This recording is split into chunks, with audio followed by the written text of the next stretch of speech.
Continuing production of The Open Mind has been made possible by grants from the Rosalind P. Walter Foundation, the Bluestein Family Foundation, the Joan Gans Cuny and Peter G. Peterson Fund, Carnegie Corporation of New York, the Malkin Fund, the May and Samuel Rudin Family Foundation, the Joanne and Kenneth Wellner Foundation, and from the corporate community, Mutual of America.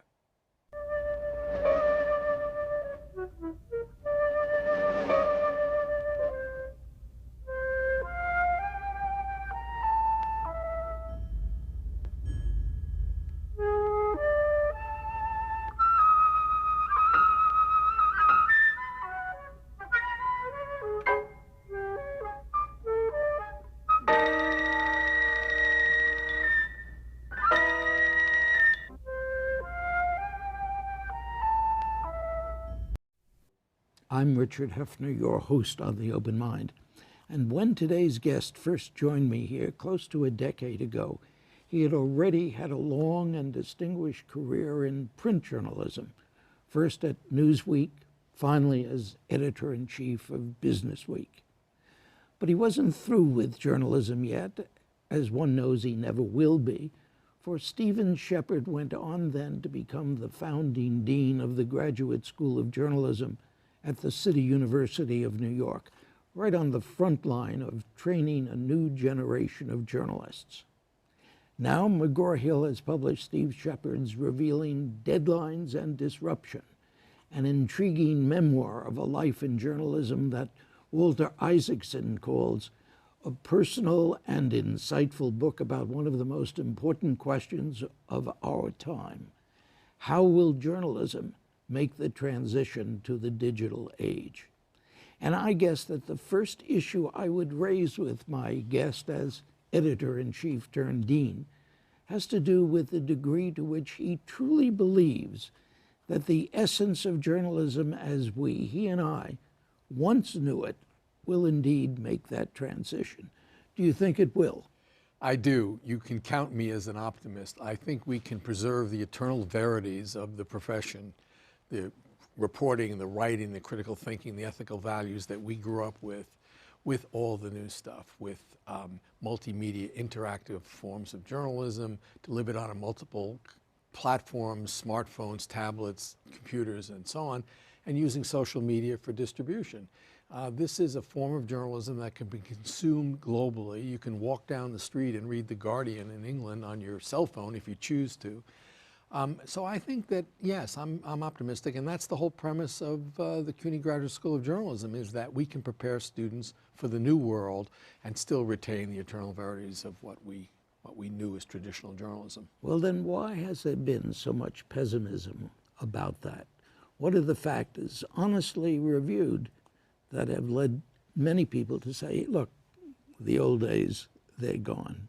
Well, the old days are gone, but there are going to be new days. I mean, the reason people are pessimistic is they look around and they see their daily newspaper being hollowed out, bureaus being closed, people being laid off. What they don't see is the parallel universe that is growing up in journalism.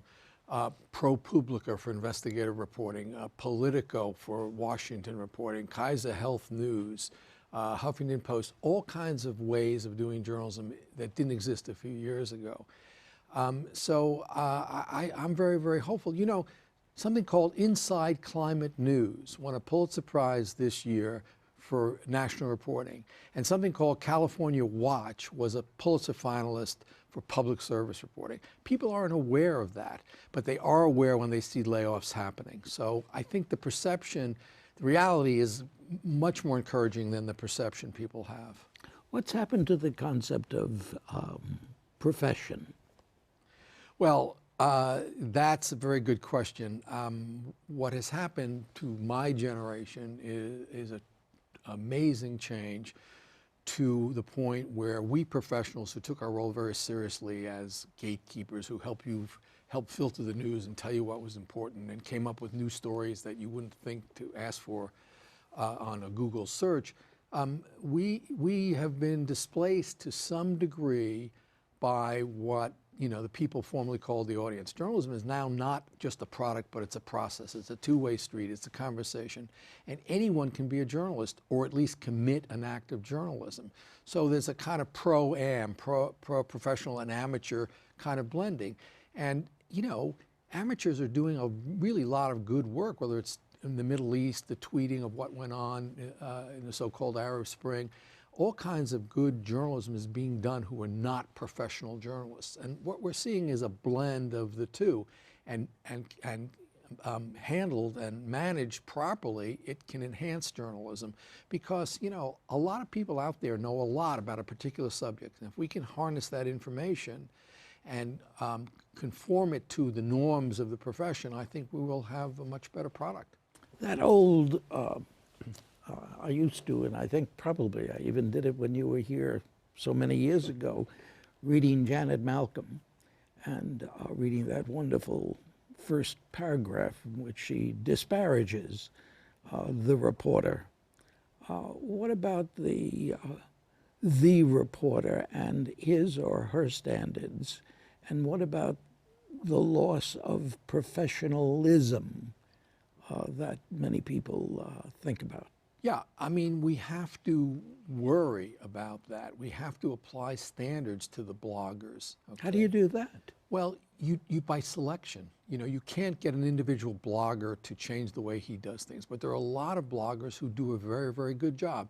And it's our job as managers of a journalistic enterprise to find the good ones. Just as in the old world, we had to find sources who were reliable sources. Now we have to find bloggers, and there are plenty of them in various communities who do very, very good work and reject the work of the ones who aren't really meeting high standards. So, but that sounds like licensing almost. No, look, if I'm running a magazine now, New York Magazine or Business Week or anything now, I want to use the community. I want to use people who know a lot about a particular subject, whether it's local schools or crime or immigration or health or whatever, in a community.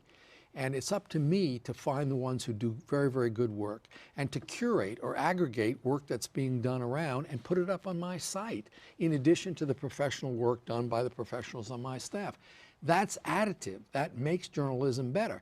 And the people who are doing crap on the internet, and there is a lot of junk, you don't put them on your site. And people will then come to you because your brand stands for something. And they know when you're aggregating content from the blogosphere, you're making good choices. People who have something to say in a responsible way. How does the audience differentiate between the junk and what's good? Well, that's a very good question. The burden is much more on the individual consumer of news and information today than it ever was. Isn't that an impossibility? Well, it's a responsibility. I don't know if it's an impossibility, but people are not stupid. They can read something and say this isn't solid. It doesn't sound right.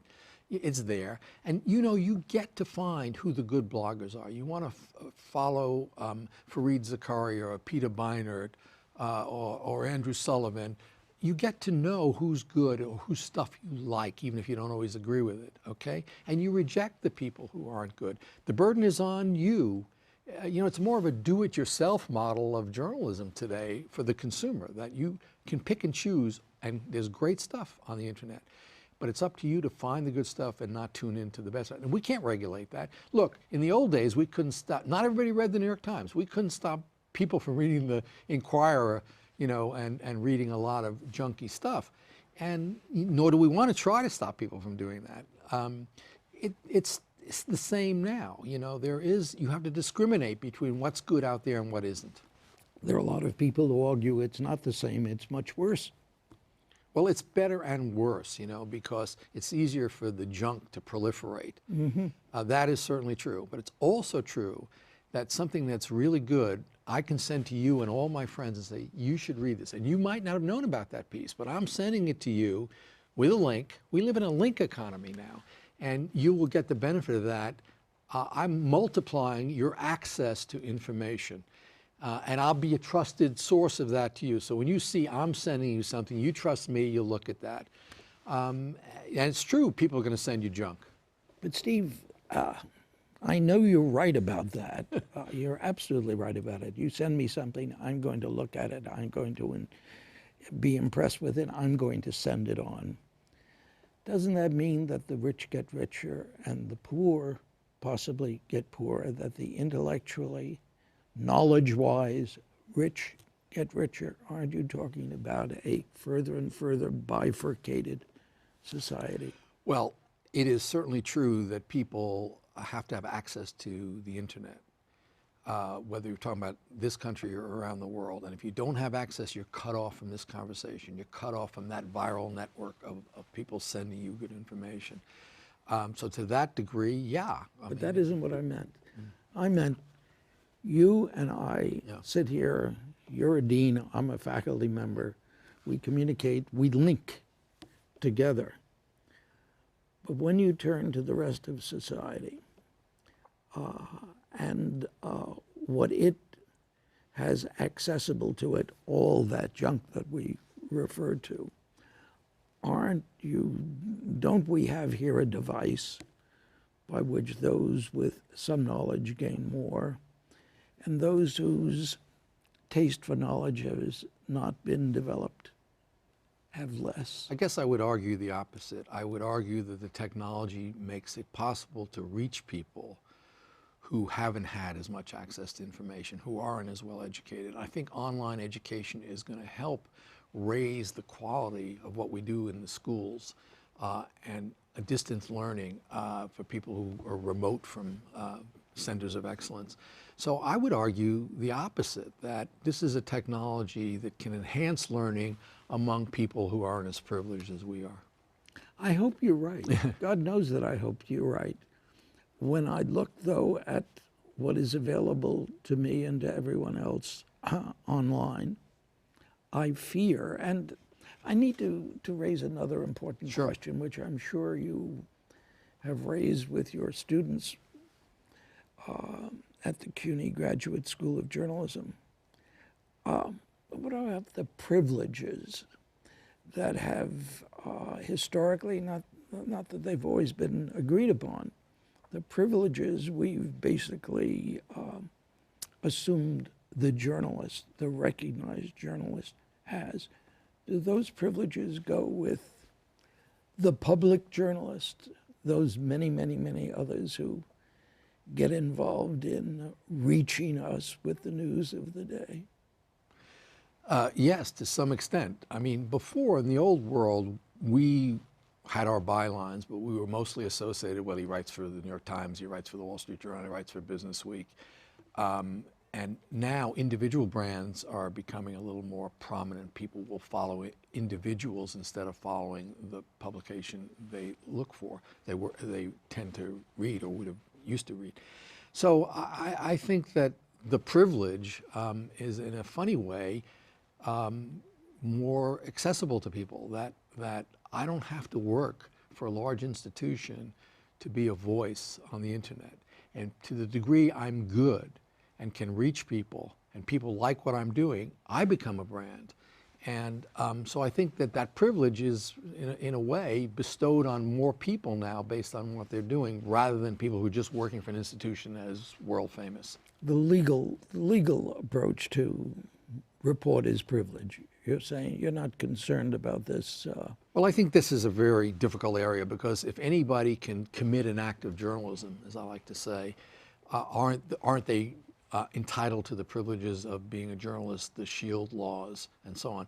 No one knows the answer to that. And I think the only way we can approach it is to say, we shouldn't talk about journalists as individuals. We should talk about acts of journalism which are recognizable, and that's what should be protected. So if somebody no one ever heard of writes a piece, and the piece is journalism, then it deserves some protection.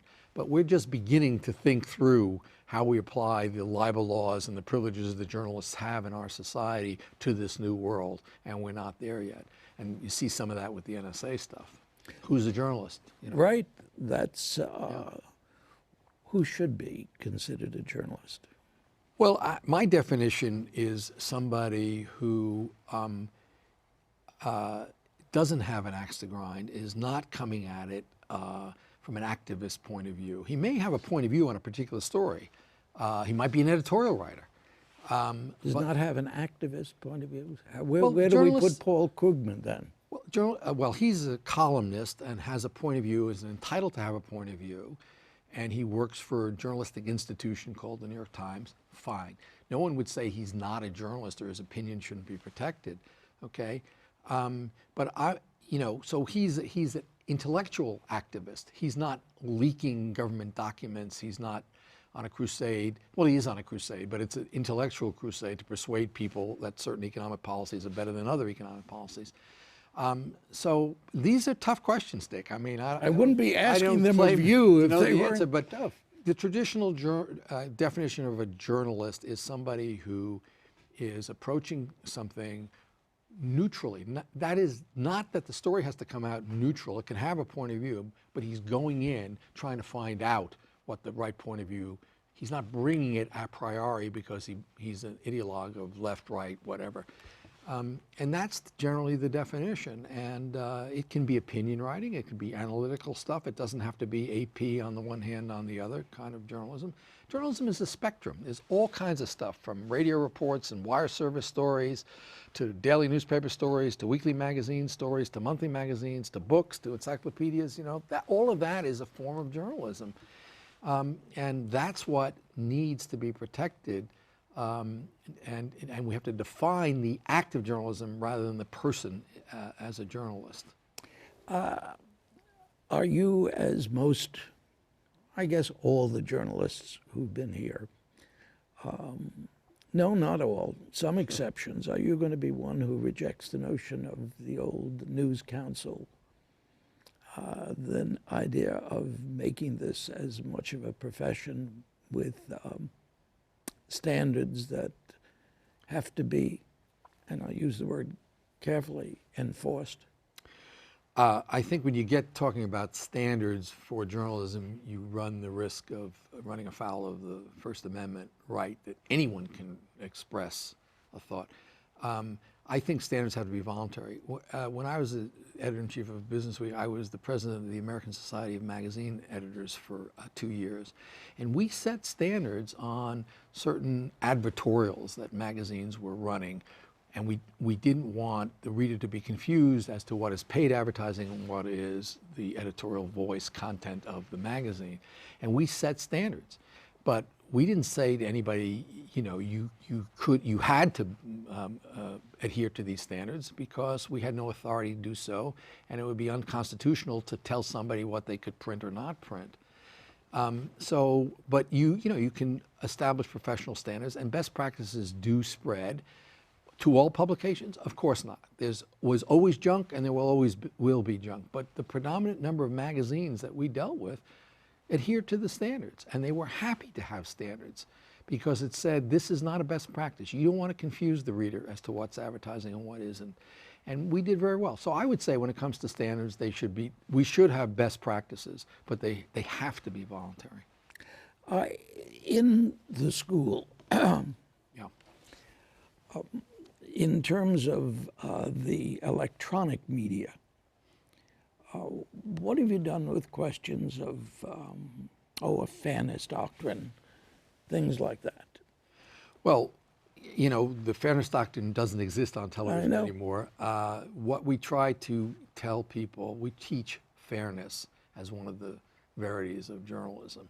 You got to hear from multiple sources before you make up your mind. You have to fact check, you know, the usual things. They're subject to editing, all of the things that go into making professional standards of journalism. And we teach that, and we try to explain fairness, which doesn't mean on the one hand, on the other. It just means listening to all the sides of the argument,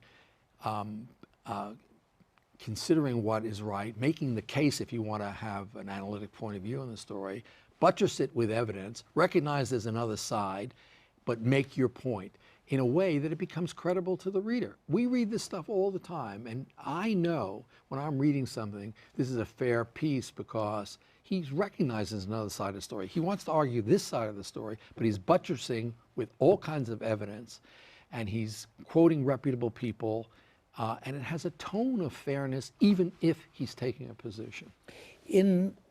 As a journalist, have you felt over the years that the fairness doctrine, we have every reason to miss it? Well, it existed at a time when there were, just a handful of television stations, and now we live in a world of infinite content. And the theory is that everything gets balanced out because it's all out there, and a fairness doctrine you couldn't apply to all the possible sources of information. You can apply it to broadcasters who are licensed by the federal government to use the airwaves, and that's what we did in the old days. But that's a very small percentage of what goes on now. Would you make the choice of applying it to others who have larger audiences electronically?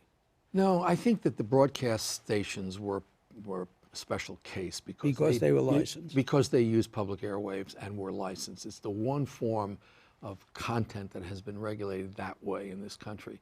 And that they still are licensed, obviously, but they are a smaller part of the ecosystem of information today. So no, I wouldn't try to apply that to the rest of people out there trying to do reporting and writing. Even though fairness is certainly, as one watches, or fairness and balance on a large screen is not terribly often to be found, or its violation is often to be found. It was ever thus.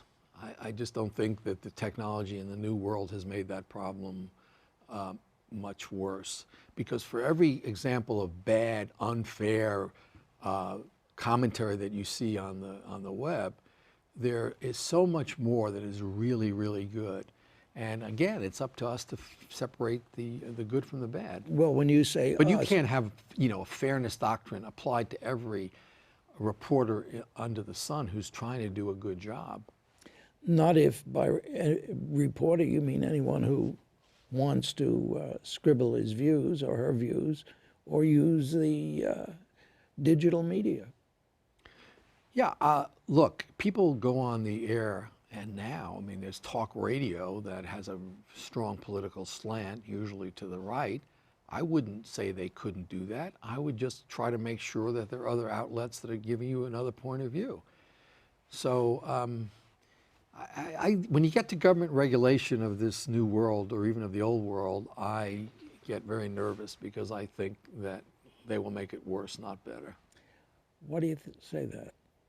Is this just an old hat notion of somebody who's trained as a journalist and has that First Amendment? Well, part of it is visceral, absolutely. We live in a society where we have great freedom. And I've always said that with that freedom comes great responsibility.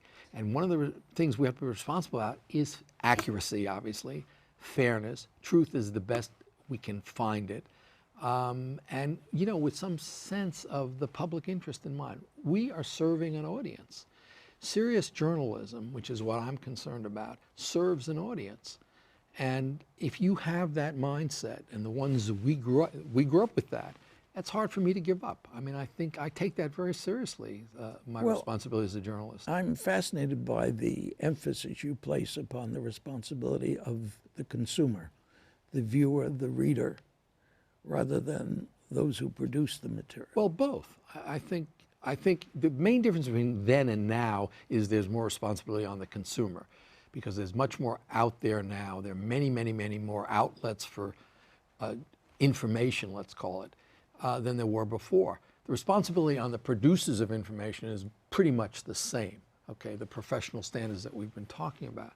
But what is new is that the user has to take more responsibility for consuming in a good way. And we can't enforce that, obviously, but we can educate consumers. I think all these classes and courses, Stony Brook has a very good program to educate a lot of people in news literacy, which is, how should you read a newspaper or listen to a television show? How do you determine what's good information and what's propaganda and what's spin?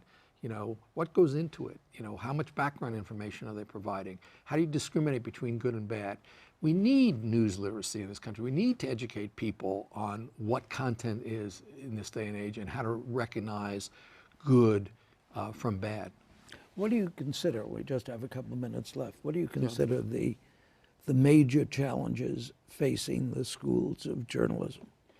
It's to combine the traditional world, the eternal verities, I call them, with the new stuff in a balanced way, so that journalists come out with the traditional skills and the skills in the new world. I also think it's the responsibility of journalism schools to get active in thinking about business models to sustain quality journalism in the digital age. The problem, as I see it now, is not so much the journalism out there today. There's more journalism being done on more platforms by more people than ever before. The problem is, how do we support it? What's the business model for not just the New York Times, but new Inside Climate News, new websites? You know, we need to figure that out, and I think it's the responsibility of the journalism schools. Cuny in particular has done this to try to find out, explore new ways of supporting journalism, new business models. You emphasize that matter of Yes. business models in Deadlines and Disruption. You emphasized it in a recent speech. How successful are we being? Well, we're seeing a shift in the business model from support by advertising. You know, in the old days, advertising paid about 80% of the bills for print publications, newspapers, magazines. That was very typical, and 20% came from the reader. Now we're seeing it shifting to more than 50% is coming from the reader. Some of that is because of the collapse of advertising in print, but some of it is because readers are now starting to pay for content. The New York Times is got 700,000 people paying upwards of $200 a year for content. These are people who don't subscribe to the newspaper, but they want a digital version of Times on their smartphones or their tablets or their computers, and they're paying. It's a new revenue stream to the New York Times. It's probably $140 million a year that didn't exist 3 years ago. So the business model is changing. And I know from the book and from what you've written more recently, you believe it will work. It will work, and it has to work, Dick. Steve Shepard, thanks so much for joining me today. Thank you. My pleasure. And thanks to you in the audience. I hope you join us again next time. Meanwhile, as another old friend used to say, good night and good luck. And do visit the Open Mind website at 13.org/openmind to reprise this program online right now, or to draw upon our archive of 1,500 or so other Open Mind and related programs. That's 13.org/openmind.